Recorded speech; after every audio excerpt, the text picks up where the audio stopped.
Alhamdulillah, уассалату вассаламу аля расулилlah. Ассаламу алейкум рахматуллах. Құрметті қадірлі жамағат, бүгін өздеріңізбен біз жалпы Құран ілімдеріне кіріспей екі сабақ өткен болатынбыз. Бүгін Фатиха сүресіне тоқталсақ, Алланың бізге берген сәттілігімен, нығметімен. Фатиха білесіздер, ашушы деген мағына береді. Құранның алғашқы сүресі. Фатиханың аты көп. Ас-сола деген, намаз деген даты бар. Уммул Құран, Құранның қақпасы, есігі деген атағы бар. Уммул китаб, кітаптың анасы деген аты бар. Кітаптың негізгі көзі деген аты бар. Әл-кафия, барлығына жеткілікті деген аты бар. Әл-уақия, қорғаушы, шипа беруші деген де аты бар. Ар-руқия, роқия, шипа беруші деген.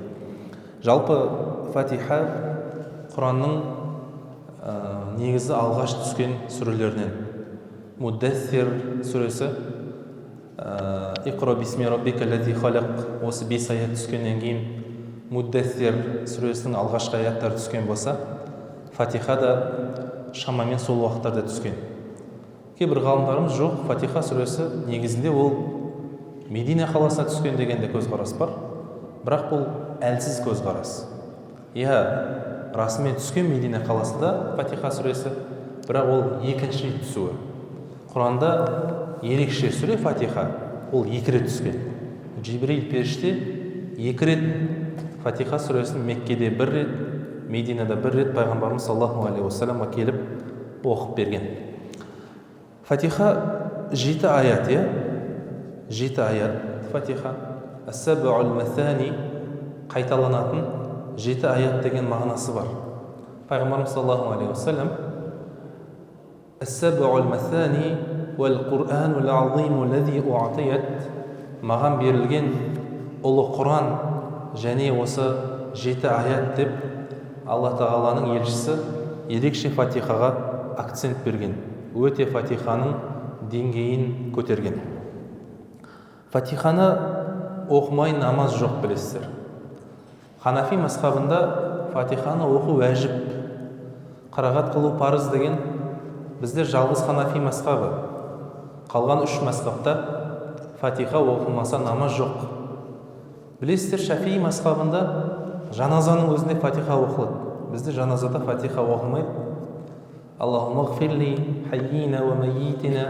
Алла тағала тірілерімізді, өлілерімізді, үлкенімізді, кішімізді, жасымызды, кәрімізді, ерлерімізді, әйелдерімізді кешір деген арнайы дұға оқылады. Бірақ Шафии мазхабының өзінде Фатиха тіпті жаназада оқылады. Намаз Фатихасы жоқ дегенді Шафии мазхабы осылай да түсінген. Фатиха 25 сөзден тұрады, 123 әріптен тұрады. Фатиханы балдарыңызға әрине өздеріңіз жаттатыңыздар. Өткені әрбір Фатиханы оққан сайын сауап әкесі ретінде сізге де келіп тұрады. Сол себепті ондай үлкен сауаптан сіздер махрұм қалмаңыздар. Фатиха ең көп оқылынатын сүре әрине. Бұл Фатиханың бірінші аяты ма деген кезде ғалымдар істеген әртүрлі көзқарас айтқан. Ханафи ғалымдары және имам Малик секілді Малики мазхабының ғалымдары бисмилла Фатиханың аяты емес деген. Сиротал лазина ан'амта алейхим деген 6-шы аят бітеді. Ғойрил мағдуби алейхим валад-долин 7-шы аят сол деп айтқан. Шафиғи Ханбали мазхабының ғалымдары бисмилла Фатиханың аяты деген сол ғалымдардың көзқарасы бойынша біздің қолымыздағы Құран Фатиханың бірінші аяты болып жазылған. Біз бұл көзқараспен келіспесек те осылай Құранды оқимыз, қалдырамыз, әйтпесе намаздың барлығында Фатиханы Альхамдулиллахи Раббил Аламин деп бастаймыз барлығымыз. Тіпті Меккенің өзінде бисмилланы іштен айтады, оқудың өзі бисмилланы сүннет ол. Бірақ Құранның бұл жазылған 1 деген сан ешқайсымыз не істемейміз, өзгертпейміз. Осы бір пәтуаға тоқтаймыз. Неге? Үмметтің ауызбіршілігін білдіреді. Білесіздер, Абдулла бин Зубайр деген, Зубайр ибн Ауамның баласы, жұмақпен сүйіншілеген 10 сахабаның бірі Зубайр ибн Ауамның баласы, анасының аты Әсма, Абу Бакр радиаллаху анхудың қызы, Айшаның әпкесінен туылған, Айша анамыздың әпкесінен туылған Абдулла бин Зубайр Меккенің әкімі болған. Меккенің әкімі болған тұсында Каабаның алды кішкене конус секілді ғой. Осы конус секілді Кааба, негізі ол да Кааба болып саналады. Кааба төртбұрышты ғана емес, мына конусты Кааба да. Тек пайғамбарымыз саллаллаху алейхи уассалам алдында топан су алып, пайғамбарымыз ол кезде әлі пайғамбар болмаған, мүшриктердің ақшасы болмай, түгел Каабаны салуға қаражат жетпей, сол жерді кішкене домалақ қылып, Каабаның белгісі етіп істеп қоя салған. Одан кейін Меккенің әкімінде ақша болып не істеген, оны үлкен қылып өзгерткен. Сол Абдулла бин Зубайр соны солай өзгерткісі келіп өзгерткен. Кейін қайтадан қазіргі қалпына келген. Сонда қайтадан Меккенің әкімі келіп, «Жо, мені қайттан үлкен қылып Каабаны салам» деген уақытында имам Малики мазхабының ғалымы Малик ибн Анас осылай Каабаны қалдырыңдар деген. Қалай тұр, солай тұрғызыңдар деген. Адамдар соған солай үйреніп қалды, ешкім өзгертпесін деген. Осы имам Маликтің пәтуасына бүкіл үммет қазіргі 21 ғасырға дейін тоқтаған. Ешкім имам Маликтің сөзіне істеген қарсы шықпаған. Мәдениеттілік деген сол, ғалымның сөзіне тоқтау. Мен білем, менің көзқарасым деп кетпеу. Сіздің көзқарасыңыз бар, менің көзқарасым бар, бірақ мына жердегі ауызбіршілік одан маңызды. Менің көзқарасымнан да маңызды, сіздің көзқарасыңыздан да маңызды. Көзқарастар бітпейді. Ешқашан біз бірдей ойлана алмаймыз. Алла бізді бөлек етіп жаратқан, бөлек болып қаламыз. Біздің ойлануымыз әртүрлі. Сол себепті толеранттылық деген нәрсе, сіздің ойыңызбен менің де келісу білуім, оны құптауым, егер жүрекпен мойындамасам да, оны не істеуім, төзімділік танытуым, оған қарсы шығып сізді балағаттамауым, бұл үлкен толеранттылықтың белгісін білдіреді. Фатиха сүресінің осы бір бисмилладан мұсылмандардың кереметтілігін көрсек болады. Негізінде имам Маликтің бір керемет сөзі бар. Имам Малик сөзінде айтады, мұсылмандардың бір аятқа келіспеушілік танытуының өзі оның аят еместігін білдіреді дейді. Мұсылмандар аятқа ешқашан аят емес деген сөз айтпайды дейді да, ол имам Малик айтады. Яғни мен келіспей жатсам, біреу келісіп тұрса, ол аят емес деген сөз онсыз да дейді да, имам Малик айтады. Сол секілді Фатиха жайлы біздің негізгі ұстанымыз сондай, бірақ ол бір деп тұрады. Біз Құранды өзіміз басып шығарсақ та, бисмиллаға бір деген сан қоямыз. Өйткені бұл пәтуаға, бұл жазылған жазуды біз бұзбаймыз. Сол келе жатқан жолында кете беру керек. Бисмиллахир-рахманир-рахим.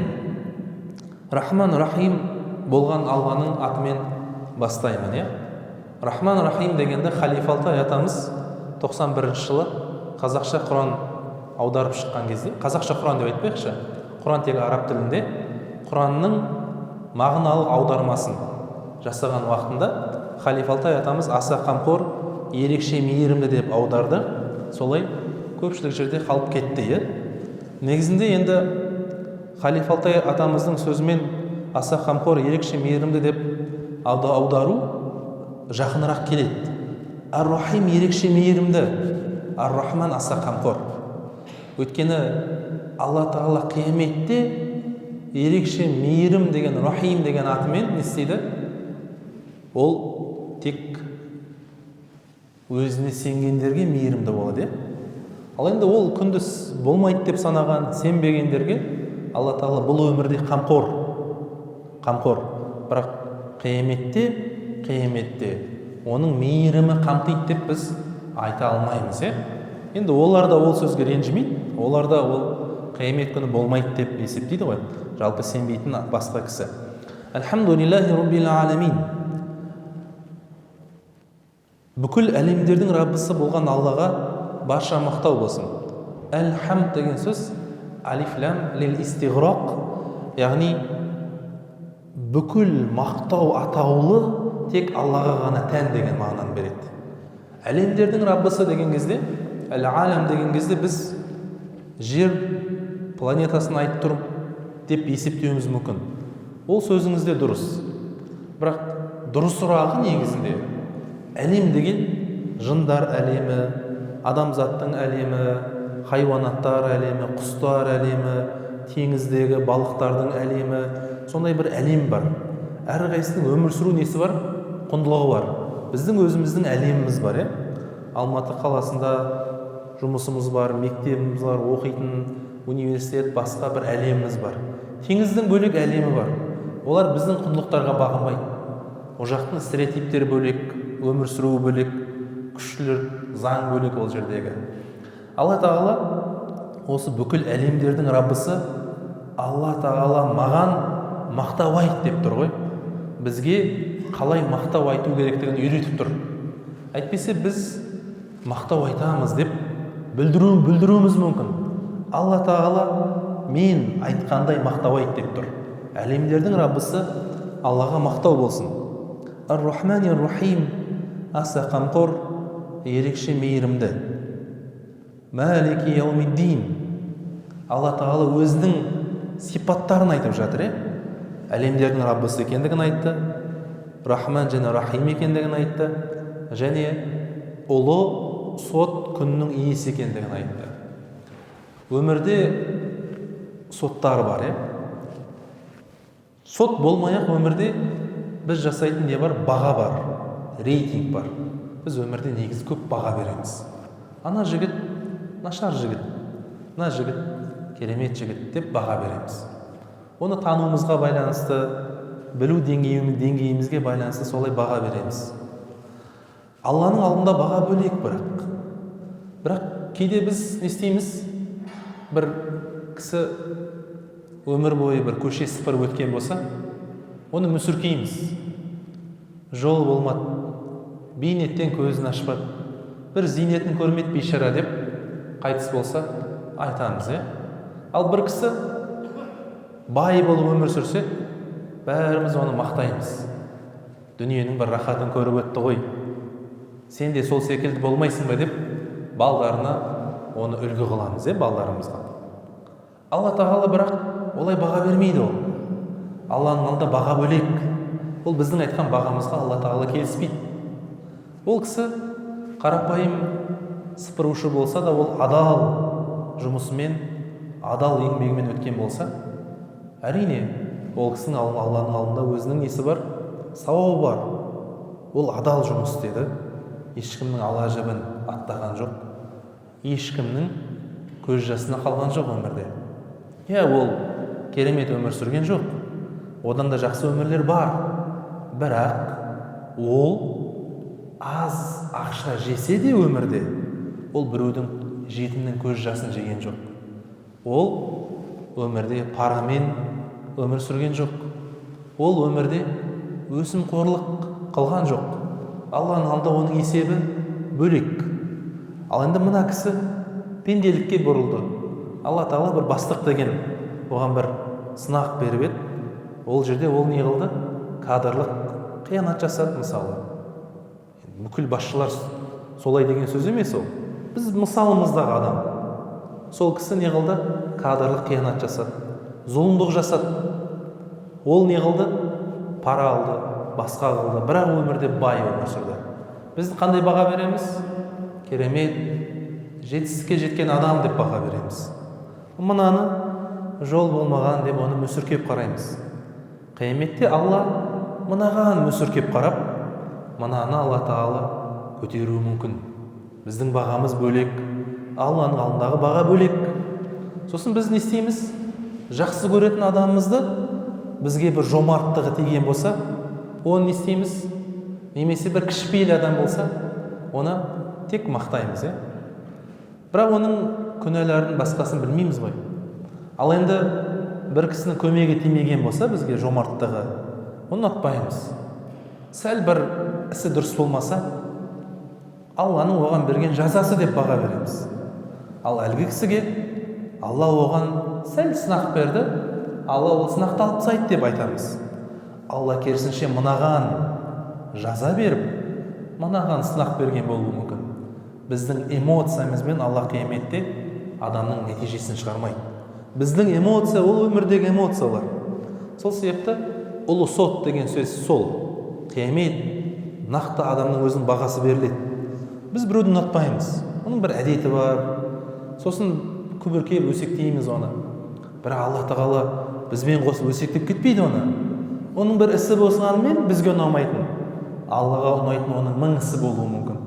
Алла біледі оны. Алла басқаша бағасын береді.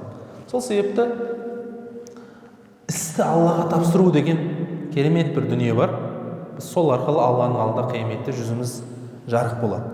Мәлик яумиддин, нағыз ұлы сот күнінің иесі. Дин деген бұл жерде есеп беретін күн, істің қарымтасы болатын күн. Дин деген, бұл дін деген мағына емес, бұл басқа мағынада бұл жерде. Ияка нa'буду ва ияка наста'ин. Біз Раббымызға не айтайын деп тұрмыз негізі? Біз негізі Раббымызға саған құлшылық қыламыз, сенен көмек сұраймыз деген сөзді айтқымыз кеп тұр. Бірақ Алла Тағала осы сөзді айтпас бұрын сен кімге айтқың келіп тұр? Соны нақтылап ал дейді Алла Тағала. Соны сезін дейді. Ол әлемдердің иесі, ол аса қамқор, ерекше мейірімді, ол ұлы сот күнінің иесі. Осындай сипатқа ие, осындай атрибуттарға ие Алла Тағалаға сен сөйлейін деп жатсың, сезін дейді. Кезінде Англияда, Лондонда мұсылмандардың бір ғалымы болған екен. Сол ғалымды Лондонның королевасымен кездестіру үшін дайындаған ғой. Королева, мен сен мына күн кездесесің, осында киім киіп кел. Королева саған сөйлемей, патшайым, сен сөйлеп қалма. Патшайым саған не айтады? Соған жауап бер. Жауабың кейін болып кетпесін. Қысқа нұсқа, патшайым жауабыңа риза болған кезде тоқта. Ойлан, нақты ғана сөйле. Патшайым үндемесе, сен де үндеме. Ол бетіңе қарамаса, сен тесіл болған қарама. Деп бүкіл әдепті үйретеді. Енді ғалым ол айтпай-ақ оны біледі. Бірақ енді ол енді солай көріп тұр мені. Мұсылмандар енді сәл әдепсіздеу деп, солай енді кейбір мигранттар солай түсіндіріп қойған шығар Англияда. Бірақ мен ондай емеспін деп ол кісі ақталмай-ақ, не де болса патшайыммен кездесейін деп бел буып, айтқан бәріне көніп дайындалады да. Сол патшайыммен кездесем деп ол кісіні сол патшайымның айналасындағы адамдар бірнеше рет кездесуге шақырады ғой. Сонда ғалым айтады да, мен күнде Раббымның алдында тұрам дейді. Ондай сезінбеппін дейді да. Бір қарапайым пенде үшін мені сонша дайындады ғой дейді адам. Мен дейді, күнде Алланың алдында тұрам, құлшылық қылам, мына Фатиха сүресін оқиым дейді. Өзім, енді адамдар ғалым деп санайды. Енді ол кісі өзін ғалым деп санамайды, бірақ адамдар мені ғалым деп санайды.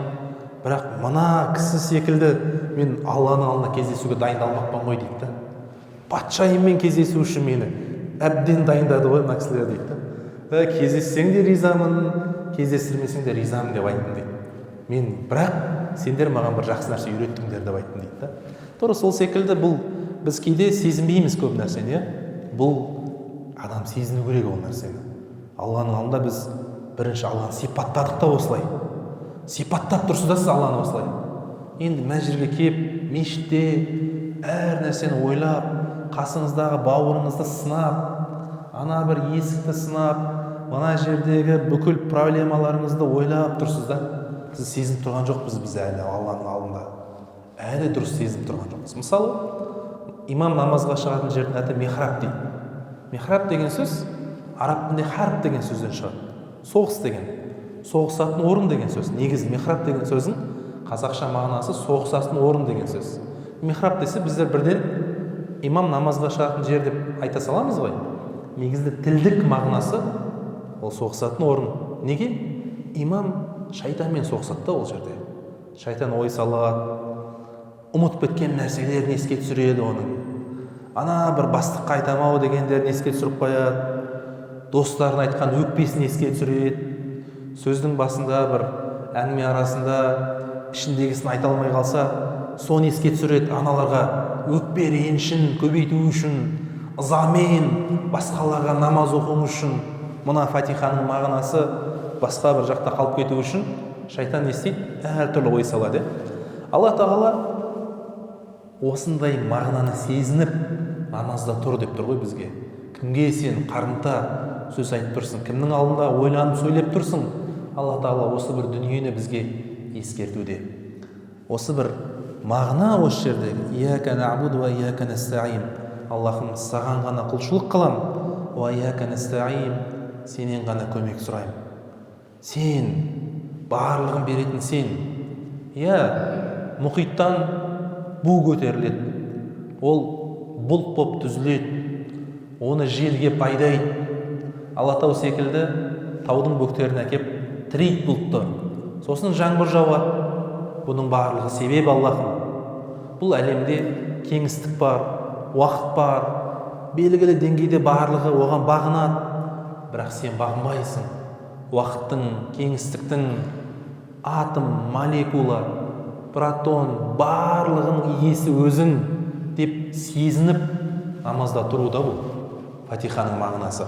Ияка набуду ва ияка настаин.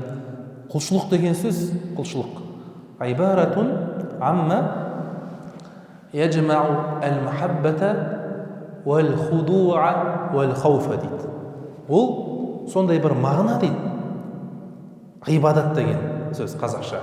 Ол құрамына кәмәл әл-махабба, керемет махаббаттың ең жоғарғы үлгісін және Аллаға бағынуды және қорқуды қамтиды дейді.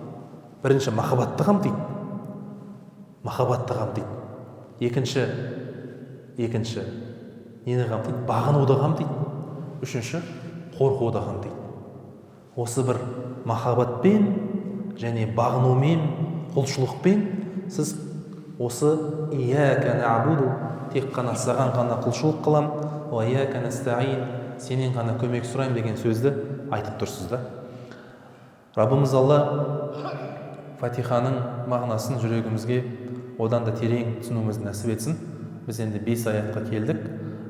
Тағы бір осы 5 аятта айтылмаған кейбір дүниелерді және одан кейінгі аяттарды иншалла келер сабағымызда айтамыз.